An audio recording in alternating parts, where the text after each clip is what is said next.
Hey guys, so today I am gonna discuss briefly Sidman chapter 10, How Do We Avoid? He begins the chapter discussing escape avoidance and that we as people we all have different reasons why we may try to prevent different events from happening. For example, as far as adaptive avoidance, he gives examples about the weather, automobile accidents, and applying sunscreen. So, with the weather, when it starts getting cold outside, we wear warmer clothes like coats and sweaters and turtlenecks and boots because we're trying to prevent us from getting sick and we're trying to stay warm.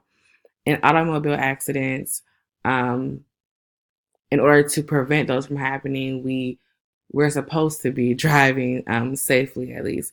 I know, like when I was in driver's ed, they used to always say, like, you're not driving for yourself, you're driving for others as well. So that's something like that I thought about when I read this chapter.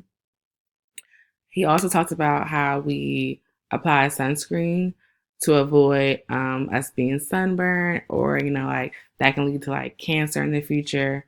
So we're doing a lot of things, not like in our natural environments, to prevent what we perceive possibly as negative outcomes. He then goes on to discuss how people are foresighted or they try to be in control. And he asks the question, why do people do things to be foresighted and in control? And when I thought about this, I thought about, in particular for me, like I have anxiety and I do things um, to kind of be in control or to kind of make myself feel like I have control when I do avoid or prevent certain things from happening.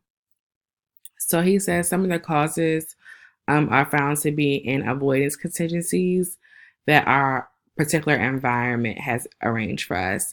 So people who are like that are aware that they are preventing events from happening, and it just kind of takes over your life, which, like I said, that happens as far as me with anxiety, and I'm sure other people who have anxiety as well, or different traumas and things like that.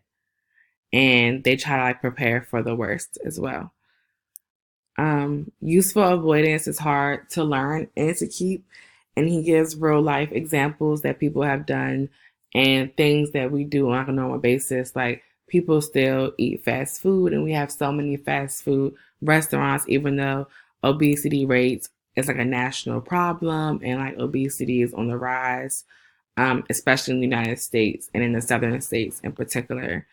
Um, People who have trouble saving, they excessively spend money, and even though they know that they should be saving money, especially to reach a particular goal, um, and that the problem is not a lack of self control or weak self control.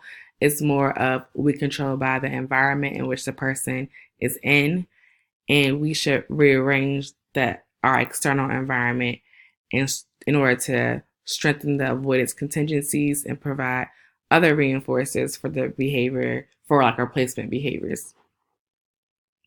Also, instead of judging people like for example, like our financial advisors, our parents, teachers, even doctors, instead of judging those for maybe like not sticking to a diet or not saving their money, we should recognize the problem for what it is, and that and make people more motivated and understand that this can be fixed, and just providing small and or negative immediate reinforcers, whether they're positive or negative. For example, like for people who want to save more, who've been having a really, really hard time, they should start small and then gradually over time increase how much they are saving. Because in the end, their reinforcement will be much higher, which he calls reinforcer postponement, and the amount of money is the reinforcer size. And then physicians should do a better job understanding and working with not just the patient, but the patient's social environment and their support system. It's really hard, especially if you're going through things, to stick to, for example, a diet. But it does help, I feel like, when you have people in your actual social environment that truly care about your well-being and are there to push you. And that can also lead to a greater increase in compliance as well. Then he goes on to a subsection that he titles Staying Out of the World. And he discusses avoiding aversive environments and coercive individuals. For example, people who drop out of school or have engaged in a lot of like criminal activity, for example, that they have broken away from an aversive environment, an environment in which they perceive as aversive, and they'll stay away because they don't want to feel like that authority or those people are reestablishing power or dominance in their lives. And also, he talks about how people who do drop out is an example of being uninvolved, and being uninvolved is an act of avoidance. And they end up joining alternative lifestyle communities, like, getting involved with the wrong people sometimes, for example, or getting involved with like the wrong type of things like drugs and etc. And they do all these things to avoid pressure from the environment in which they left. He then closes out this subsection with talking about how society, one, should be accountable for individuals, and the society should be accountable for these acts of avoidance. However, that the society needs to understand the origins of avoidance in order to regain or to decrease the rate of those people who have dropped out or people who are perceived to be lost in life, or and we need to examine our environment and identify those things that make people more susceptible to dropping out, and what are things that we can do as a society to decrease those rates of dropouts. Then he goes on to page 157 to the subsection It's Not My Problem. And he talks a lot about just being a disengaged member of society, whether that's in your town, whether that's just as a citizen, period, as far as like not voting, and like avoiding responsibilities in your actual community, and how this can lead to more corrupt people, or a lot of people turn their heads away from things that are personally happen in their environment or in the political or in politics, and how sometimes even in private practices like psychologists or lawyers or even doctors should take action against those incompetent co-professionals and speak up when things are going wrong. And in the same, also people who are more wealthy should help those who are not as wealthy. And he breaks it down into like the have and the have-nots, and people who are a part of the haves should not have a let them fend for themselves perspective, because it's not helping society as a whole. And people who avoid town meetings, or they look the other way when there's robberies, police brutality, or mugging, that leads to like dangers in our society and leads to more corrupt people, like I said, in those powerful positions. And then he just lists a lot of like action steps in the next few sections about what we should do as a society and behavior analysts. So one thing he said, to problem solve, avoidance would be what creates uninvolvement in individuals and in groups of people. What maintains uninvolvement, and as behavior analysts, we should ask what are things that can produce participation, and what does maintain distance permit avoidance, and does maintaining distance permit avoidance.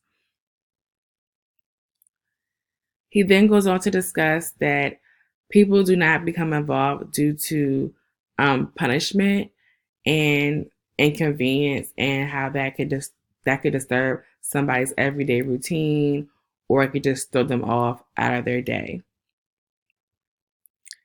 And looking at behavioral contingencies, that is seen a lot in avoidance, and he talks a lot about how like this is a behavioral act or behavioral problem, and these behavioral contingencies can be used to eliminate or reduce the severity of the punishments. And another solution he gives is make avoidance more difficult for people. So he gives an example about jury duty and maybe making people um, available for a fixed amount of time, or the people that are not going to be part of the jury have to maybe stay even if they were not selected to be a part. He ends the chapter with talking about who will blow the whistle on page 161. And he discusses how people who do not always express what they see, such as like in their coworkers or in maybe fraternities or sororities, doing acts of doing negative things or even criminal acts, and they have a family aspect, like as far as, for example, like in gangs or mobs. If you tell the police things or do things to try to help yourself, except instead of like the family, you're seen as a rat, for an example, or a snitch. And people always say snitches get stitches.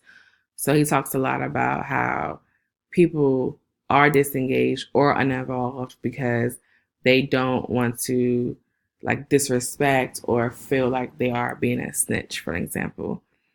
Um, and people turn their backs because they want to avoid criticism and being labeled as not trustworthy. And an action step, he gives 2 action steps for this. So one would be changing the conduct of the individuals who are part of that institution. And we need more people to be responsible to the public in order to eliminate the external control that we've seen a lot in government and politics in our society as a whole.